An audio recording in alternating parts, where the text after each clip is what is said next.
Hi, this is lesson 25 in the use of JASP for understanding statistics, and today we're talking about analysis of variance. We're going to start off with the simple one-factor analysis of variance. And I'm going to start off by taking a classroom textbook example. This is from the 6th edition of Graviter and Wallnow. And the idea is that they're looking at the effects of different types of keyboards on errors made in typing. And what we're going to see here is that keyboard A seems to be doing better than keyboard B and C. But let's come back to that in just a second. So the idea is that we have an IV that's having an effect on a DV. So in this case, the concept is that we are looking at the effects of the type of keyboard, which is our independent variable, and what kind of effects it has on the number of errors that people have while typing.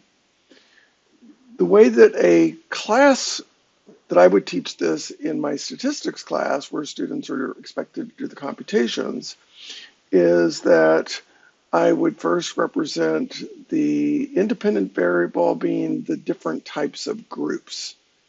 So the different types of groups that we have here are people who use keyboard A, people who use keyboard B, people who use keyboard C. And then I line up the data underneath those groupings. So I've represented here that I have my first 5 participants are using keyboard A, participants 1, 2, 3, 4, and 5. And first one has 0 errors. The second one has 4. The third one has 0. The fourth one has 1. The fifth one has 0. These errors total to 5. 4 plus 1 is equal to 5.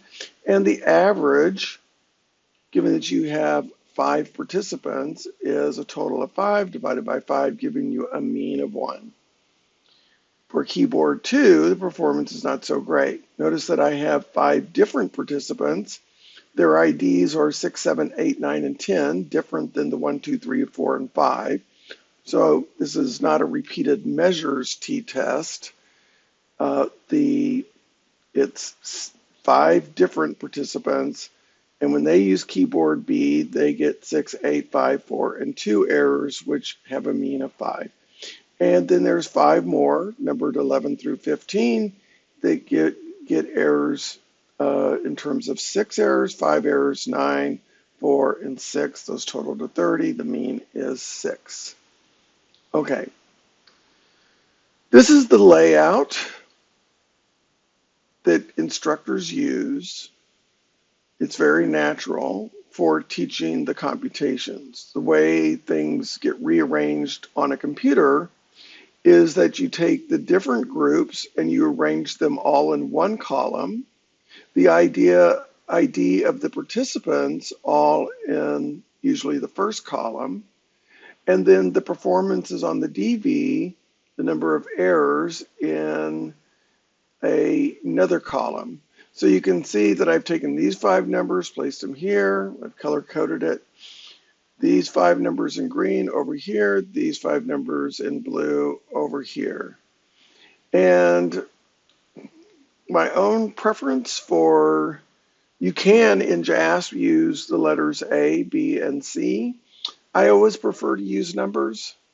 And so I put in numbers 1, 2, and 3 for the A, B, and C. Okay. So that's how you would rearrange it for the computer.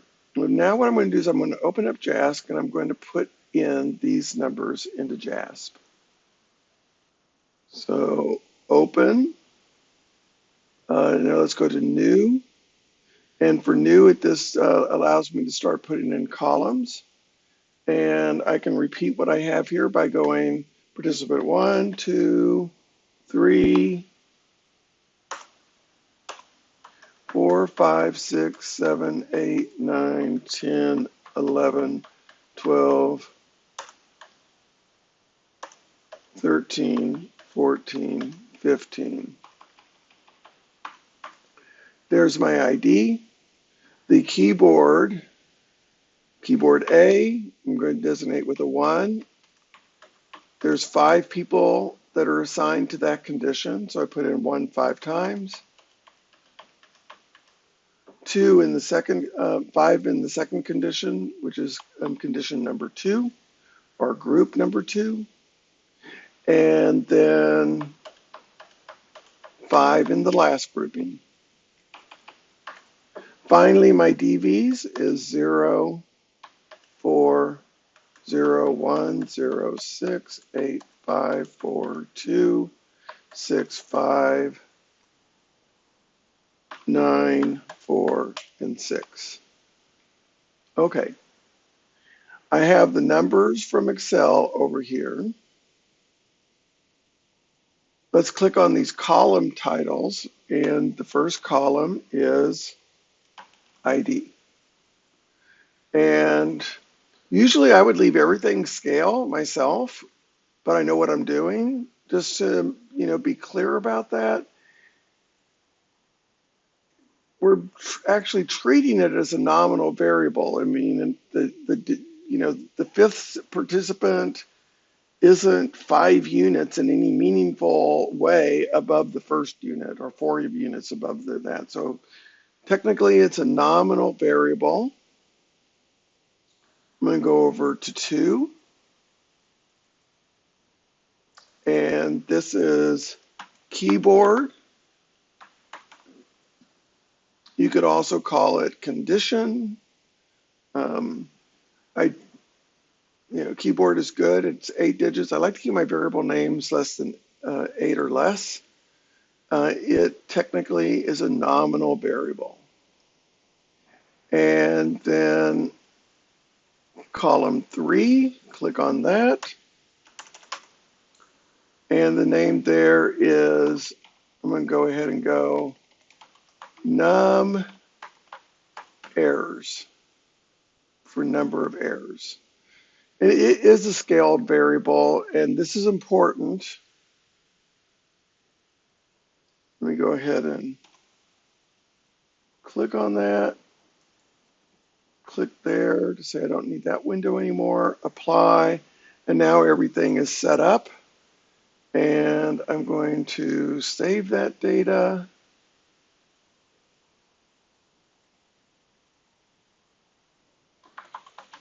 ANOVA keyboard example. Okay, that's the setup. So the one factor analysis is done by going to analyses. We go over to ANOVA. We're going to do classical, ANOVA. Our fixed factor, that's the word that's used for the independent variable. So I'm going to take keyboard and put it over here as my fixed factor. I'm not going to go into why it's called a fixed factor at this moment, but that is basically synonymous most of the time with an independent variable, or much of the time with an independent variable. The number of errors is my dependent variable. I plug that in and I get my results. Now, it's not all of the results that you would see if you were doing it in the classroom. I'm going to go back and look over here. I'm going to stretch this out. Okay, so here's the way that students in my introductory stats class would see this. They would see source, and we do have what's called a source table, but it's not labeling it as a source table. And then it would have sums of squares, that's there. Degrees of freedom is there. Mean square is MS and F. And then we don't actually calculate an exact p-value, and so we can just compare it to the p-critical. So what is missing here is the total, but if you add up the 70 and the 46, you get the 116 for the total, which is what you'd see in a classroom example typically. And the degrees of freedom, the 2 and the 14, would add up to a total of 14. So I usually would show those totals. Those are not shown there. That disappoints me. SPSS would actually show the totals, and so it would look more the same. Another difference that you're going to notice is that it basically, instead of saying between treatments, it actually puts in the name of the independent variable. I usually use between treatments or between groups. I don't actually put the name of the treatment in there, but JASP does that. The other one is that I would usually say within groups or within treatments. And instead of saying within groups, it says residuals. So residuals is referring to the variability within the treatments or within the groups. And again, that would typically be made explicit in my introductory course within treatments or the statement within groups. Finally, a big difference, instead of looking up the F critical value in a table with 2 and 12 degrees of freedom, the computer program will basically just give you the p-value. And if the p-value is less than 0.05, if you looked up a F critical of 0.05, and let's imagine that it was somewhere in the neighborhood of, say, 3.24. I'm not sure if that's right or not, but it's going to be somewhere in that neighborhood. Here our F obtained is greater than that F critical, but it doesn't show us the F critical. So if you do not when your F obtained exceeds the F critical, this p-value is going to be less than 0.05 because that's our usual F critical. If the F obtained is less than, and you shouldn't reject, then the p-value is going to be greater than 0.05.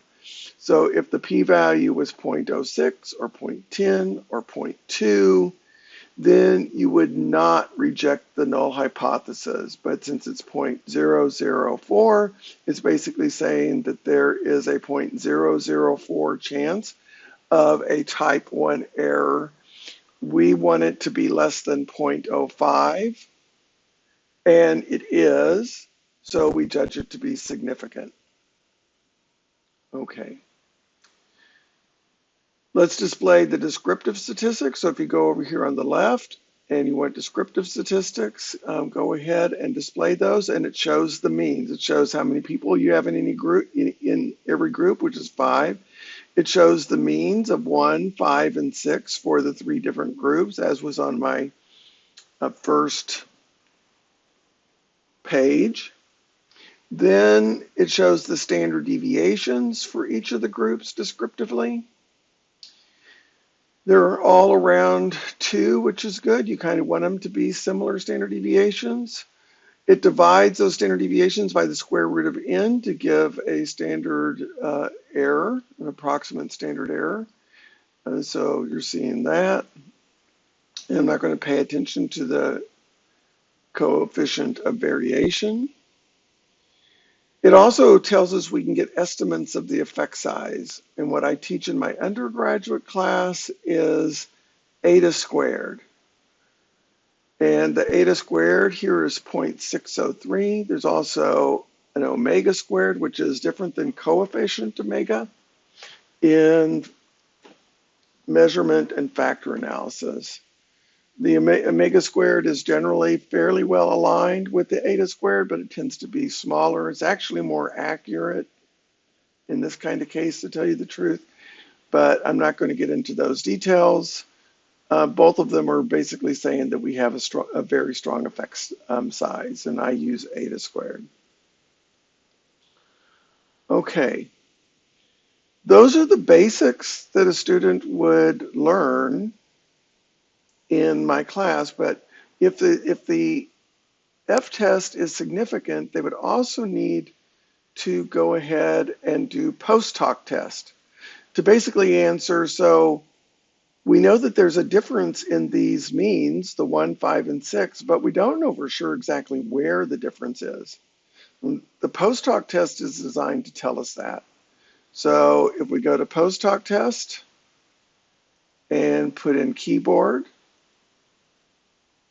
It gives us an option of various post-hoc tests. Uh, it gives us the games how, the done it, a Tukey, a Chaffee, a Bonferroni, a Holm, a Sidek, and the one that I teach and the one that I actually use in practice is the Tukey. So it's very advanced topics to get into, all of those other corrections. I'm not going to do that here. I'm just going to talk about the Tukey's test. And the Tukey is basically showing you the probability of getting a difference. And again, if those probabilities are less than 0.05, it's significant. So there's a significant difference between 1 and 2 and 1 and 3. And the way that I like to see that most easily, and one thing I love about JASP, is you can click this little display here that says letter-based grouping, and it shows an A, a B, and a B. So one thing that I don't manage to teach in my undergraduate class, but I love for my graduate students to know it, and it's a good thing for undergraduates to know, is if you're constructing a table and you want to do a display of where the significant differences are, you can use this letter-based grouping that comes along with this little note that says if two or more means share the same grouping symbol, then we cannot show them to be different, but we also do not show them to be the same. Okay, seems overly complicated, but let me go back over here where I'm showing the means. So if I had a table of means, I would do a subscript today. I know that's not a subscript. I'm just going to go ahead and go with it. An A, a B, and a B. And the note that I would write would be something like this. All means that share common subscripts are not significantly different from one another. In other words, I'm retaining the null, but I'm not proving the null, which is the reason why you had that previously overly complex statement saying we also cannot show them to be the same, because you can't prove the null, you just retain the null. So they could be different, but you don't have any evidence that they're different. What you have evidence is that one that has a subscript of A, since it does not share a subscript over here, then it's different. 1 is different than 5. 1 is different than 6. But 5 is not, at least not significantly different than 6. And if you'll remember, these differences, these means, refer to numbers of errors. So the final conclusion is that keyboard A produces less errors than keyboards B or C. Thank you so much for your attention. I'll be back with more. Stay tuned.